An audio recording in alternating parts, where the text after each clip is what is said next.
తపస్కాల ధ్యానములు అను ఈ ప్రత్యేకమైన ఆధ్యాత్మిక కార్యక్రమానికి మిమ్మల్ని ప్రేమతో ఆహ్వానిస్తున్నాను.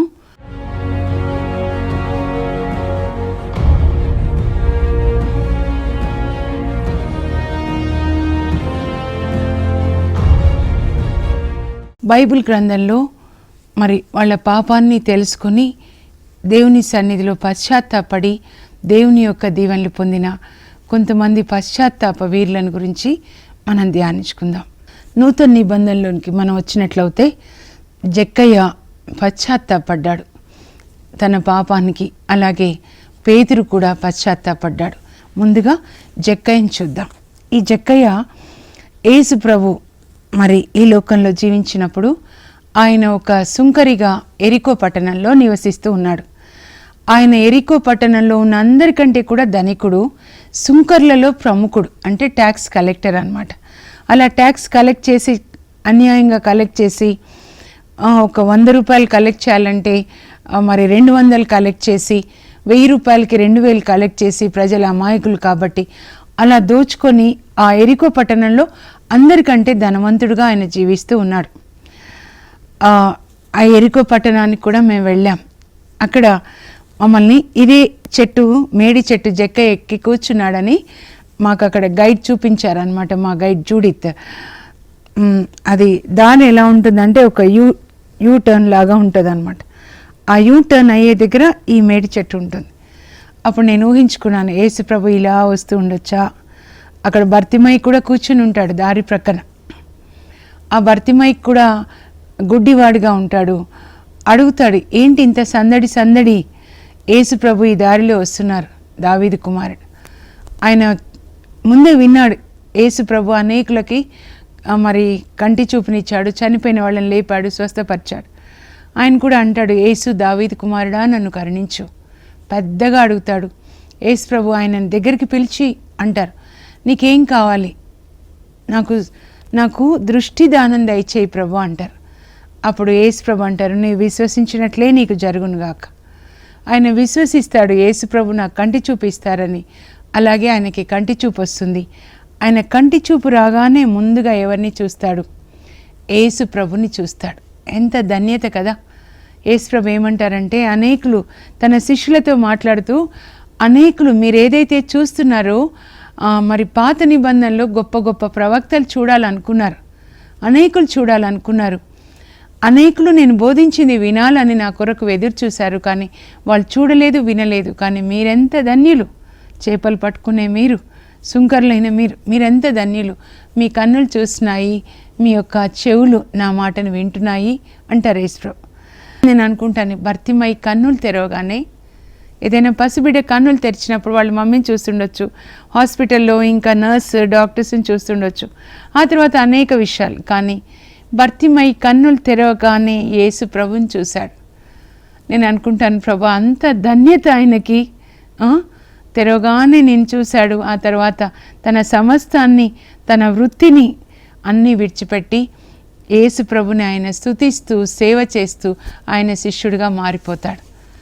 అదే ప్రభు మనల నుంచి కూడా కోరుకుంటారనమాట. సరే, నేను అనుకున్నాను అలా చూసినప్పుడు, చెట్టు మేడి చెట్టు ఇక్కడ ఉంది, యూటర్న్ ఇలా ఉంది ఎరికో పట్టణంలో, ఇది మేడి చెట్టు అని. అప్పుడు అక్కడ బర్తిమైని స్వస్థపరిచి ఇలా వస్తున్నారు యేసు ప్రభు. మరి ఈ జక్కయ్య యేసు ప్రభుని గురించి విన్నాడనమాట. యేసు ప్రభు ఈరోజు వాళ్ళ పట్టణానికి వస్తున్నాడు, ఎరికో పట్టణానికి వస్తూ ఉన్నాడు. విన్నప్పుడు జక్కయ్యలో ఏం కలిగిందంటే, యేసు ప్రభుని చూడాలి అనే ఒక కోరిక కలిగింది. నేను చెప్తున్నాను, యేసు ప్రభుని గురించిన ఏ ఒక్క కోరిక కూడా మీ జీవితాన్ని మార్చేస్తుంది, మీ దుఃఖాన్ని సంతోషంగా మారుస్తుంది, మీకు స్వస్థతనిస్తుంది, మీకు ఆరోగ్యాన్ని ఇస్తుంది, మీకు ఐశ్వర్యాన్ని ఇస్తుంది. ఒక కోరిక మీకు ప్రభు గురించి కలగాలి, అంతే. అదే కోరిక కలుగుతుంది జక్కయ్యకి, నేను యేసు ప్రభుని చూడాలి అని చెప్పి అనుకుంటాడు. ఎరికో పట్టణానికి వచ్చే దారిలో ప్రజలందరూ కూడా ప్రభు కోసము 2 వైపులా ఎదురు చూస్తూ నిలబడ్డారు. జక్కయ్య కూడా వెళ్ళాడు. కానీ జక్కయ్య పొట్టివాడు కాబట్టి అక్కడ యూదులు చూస్తే చాలా పొడవుగా ఉంటారనమాట. అందువల్ల వాళ్ళు ఆల్రెడీ నిలబడ్డారు కాబట్టి వెనకాల ఉంటే యేసు ప్రభుని చూడలేను అనుకుని ఏం చేశాడు చూడండి. మీరు జాగ్రత్తగా చదవండి. లూకా సువార్త 19వ అధ్యాయంలో 1 నుంచి 10 వరకు మీరు చదవండి ఈరోజు, సరేనా? అప్పుడు జక్కయ్య ఏం చేస్తున్నాడు, అందరూ నిలబడి ఉన్నారు, తను వెనకాల నెట్టేస్తున్నారు. ఎందుకంటే వాళ్ళు ముందే నిలబడ్డారు, పొడవు వాళ్ళు, ఈయన పొట్టిగా ఉన్నాడు. సరే ఈ లైన్స్ కాదులే అని ముందుకి పరిగెత్తాడంట. ముందుకి ఈ లైన్స్ అంతా విడిచిపెట్టి పరిగెత్తి ఆ చెట్టు ఎక్కి కూర్చున్నాడు. ఒక పట్టణంలో అందరికంటే ధనికుడు అలా ప్రభు కోసము ఆ ప్రజల ముందు, మామూలు ప్రజల ముందు ఆయన పరిగెత్తి చెట్టెక్కి కూర్చున్నాడు. అంటే ఆయనలో అప్పుడే మార్పు వచ్చేసింది అనమాట. యేసు ప్రభుని గురించిన ఒక ఆలోచన మీలోనికి యేసు ప్రభుని తీసుకొని వస్తుంది. మీలోనికి యేసు ప్రభు ఎప్పుడు వస్తారు హృదయంలో, అప్పుడే మీలో లేదా నాలో, మనలో అప్పుడే వినయం, తగ్గింపు స్వభావం వస్తుందన్నమాట. నాకు కూడా అదే జరిగింది. తగ్గింపు స్వభావం యేసు ప్రభు వచ్చినప్పుడు జరుగుతుంది. ఆయన పరిగెత్తుకొని చెట్టెక్కి కూర్చున్నాడు. మనం కూర్చుంటామా చెప్పండి? నేను ఆలోచిస్తూ ఉన్నాను. 98లో అనుకుంటాను, 98 ఆ ప్రాంతంలో వరంగల్కి మరి బ్రదర్ దినకరన్ గారు వచ్చారు. ఆయన మా రిలేటివ్స్ ఇంట్లోనే ఉన్నారు. ఆయన అప్పుడు ఆయనను చూడాలి, ఆయనతో ప్రేయర్ చేయించుకోవాలని మా మామగారు, నేను, మా ఫ్యామిలీ వెళ్ళాం. అప్పుడు మమ్మల్ని ఆ వరంగల్లో ఆర్గనైజ్ చేసిన ఆర్గనైజర్స్ అపాయింట్మెంట్ తీసుకొని మమ్మల్ని వాళ్ళ ఇంటికి తీసుకెళ్లారనమాట. బ్రదర్ దినకరన్ గారు ఒక 1 అవర్ మాకు ప్రార్థన చేశారు. నాకు మంచి ప్రవచనాన్ని కూడా ఇచ్చారు. అమ్మ, అందరూ రక్షించబడాలని కోరుకుంటున్నావు, మీ స్కూల్స్లో ఇంకా చాలా క్యాథలిక్ చర్చిని గురించి దేవుడు చేస్తారు అంటే, ఆ దినకరన్ గారు వస్తున్నారు కనుక చెట్టెక్కి కూర్చోాలి, బిషప్ గారిని చూడాలి, చెట్టెక్కి కూర్చోాలి. పోప్ గారు వచ్చినప్పుడు అలా అనుకోలేదు కదా. 85లో పోప్ గారు వచ్చినప్పుడు చెన్నైకి వెళ్ళాం, మా మామగారు తీసుకెళ్లారు అనమాట, ఆయన ఎట్లయినా చూడాలని. కానీ ఆ కొండ మీద ఉన్నాము, అంత మనుషులు, ఆ దగ్గర నుంచి చూడలేకపోయినాం అనమాట. అయితే తర్వాత కిందికి దిగిన తర్వాత అనుకోకుండా లైన్లో కారులో వెళ్తున్నప్పుడు ఆయనను చూడగలిగాం. కానీ ఈయన చూడండి, ఒక అపాయింట్మెంట్ తీసుకోలేదు. నేను చాలా గొప్పవాడిని కనుక నాకు అపాయింట్మెంట్ ఇప్పివ్వండి అని అడగలేదు. కానీ చెట్టెక్కి కూర్చున్నాడు. యేసు ప్రభు కొరకు తగ్గించుకున్నాడు అనమాట. మనం కూడా తగ్గించుకున్నప్పుడు యేసు ప్రభు మన ఇంటికి వస్తారు. అప్పుడు యేసు ప్రభు నడుస్తూ ఉన్నారు దారిలో. ఆ ప్రక్కన ఉన్న వాళ్ళని మాట్లాడొచ్చు కదా, ప్రక్కన ఉన్న వాళ్ళతో ప్రభు మాట్లాడొచ్చు కదా. ఆయన నడుస్తూ పైకి చూస్తారు, చెట్టు పైన కూర్చున్న జక్కయ్యని చూస్తున్నారు. మన హృదయంలో ఏం జరుగుతుందో, మనసులో ఏం జరుగుతుందో ఆయనకు తెలుసు. పైన ఉన్న ఆ జక్కయ్యని చూసి అంటారు, జక్కయ్య త్వరగా చెట్టు దిగిరా నాయనా, ఈరోజు నేను మీ ఇంటిలో ఉండదలిచాను, మీ ఇంట్లో ఉండాలని నా కోరిక జక్కయ్య, మిమ్మల్ని ఆశీర్వదించాలని నా అభిలాష అయ్యా. అందుకే నేను జెరికో పట్టణానికి వచ్చాను, అందుకే నేను ఎరికో పట్టణానికి వచ్చాను. జక్కయ్య ఎప్పుడైతే జక్కయ్యా అని యేసుప్రభు పిలిచారో, నా పేరు కూడా తెలుసు ప్రభుకి, మా ఇంట్లో ఉండదలిచారా, తొందరగా చెట్టు దిగుతాడు. యేసుప్రభు, నేను అనుకుంటాను ఆయన తలమే, ఆయన భుజం మీద చేయి వేసి అందరి మధ్యలో నడిపించుకుంటూ యేసుప్రభు జక్కయ్య ఇంటికి వెళ్తున్నాడు. ఆ దారిలో ఉన్నవాళ్ళు, పెద్ద మనుషులుగా పిలువబడే వాళ్ళు ఏమనుకుంటున్నారంటే, ఈయన ఒక పాపి ఇంటికి అతిథిగా వెళ్ళాడేంటి, ఇంత పరిశుద్ధుడు దేవుని కుమారుడు అని గొనుక్కుంటూ ఉన్నారనమాట.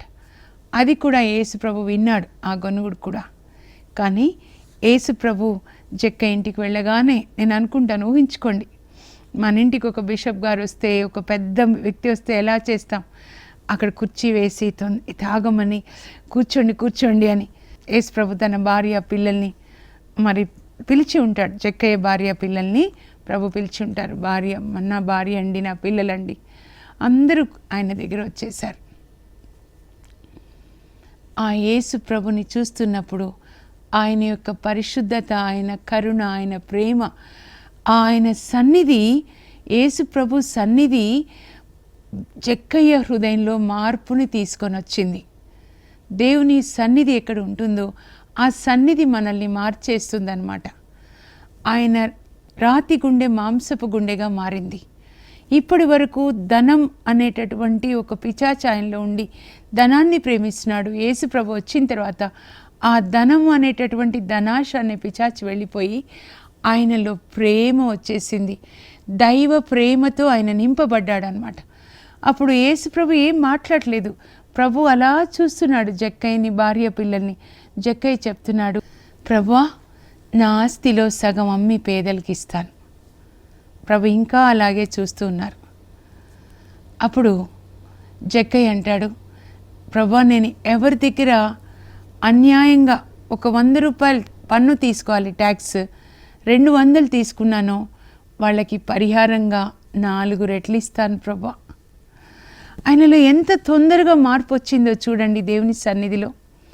అప్పుడు యేసు ప్రభు అంటారు, నాయనా జక్కయ్య, ఈ మార్పు కొరకే నేను పరలోకం నుంచి నీ దగ్గరకు వచ్చానయ్యా. ఈరోజు నీ ఇంటికి రావాలని నా తండ్రి నిర్ణయించారు. ఆయన చిత్తం నిన్ను రక్షించాలని. ఈ మార్పు కొరకే నేను పరలోకాన్ని, నా తండ్రిని విడిచిపెట్టి నీ దగ్గరకు వచ్చాను. నేడు ఈ ఇంటికి రక్షణ వచ్చినది. జక్కయ్య, నేడు ఈ ఇంటికి రక్షణ వచ్చినది. రక్షణ అనే మాట యేసుప్రభువే రక్షకుడు. ఆ రక్షకుడు రక్షణని ఇస్తున్నాడు జక్కయ్యకి, ఆయన కుటుంబానికి. ఏంటి ఆ రక్షణ? నోవాలో చూసాం ఓడ రక్షణ వాళ్ళకి. ఆ ఓడ అంటే దేవుని యొక్క వాక్కు, యేసుప్రభువే. యేసుప్రభువు నుంచే రక్షణ, ఇంకెవరి నుంచి రాదు. రక్షణ అంటే గ్రీక్లో సొటేరియా అని అర్థం. సొటేరియా అంటే అర్థం ఏంటంటే ప్యాకేజ్ ఆఫ్ గిఫ్ట్స్ అన్నమాట. ఆరోగ్యం, సమాధానం, సంతోషం, నిత్య జీవం, పరలోకం అన్నీ కూడా దేవుని సన్నిధి.